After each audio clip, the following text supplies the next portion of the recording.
এশার নামাজ পড়ে ঘুমিয়ে গেল।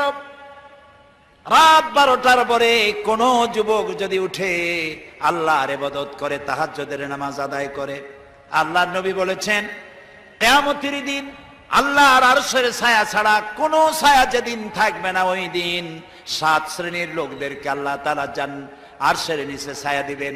তার মধ্যে এক শ্রেণী হলো ওয়াশাবুন নাশাফি ইবাদাতিল্লাহ, ওই সব যুবক যারা রাত কাটিয়েছে আল্লাহর ইবাদতের মধ্য দিয়ে, রাত গুজরান করেছে আল্লাহর ইবাদত তেলাওয়াত নামাজের মধ্য দিয়ে। আল্লাহ তাআলা কিয়ামতের দিন আরশের নিচে যুবকদেরকে জায়গা করে দিবে। আজ এই পল্টন ময়দানে হাজার হাজার যুবকদের উদ্দেশ্যে বলি, যুবকেরা, তোমাদেরকে রাজনৈতিক দলের লোকেরা তোমাদেরকে লাঠিয়াল বাহিনী হিসেবে ব্যবহার করে।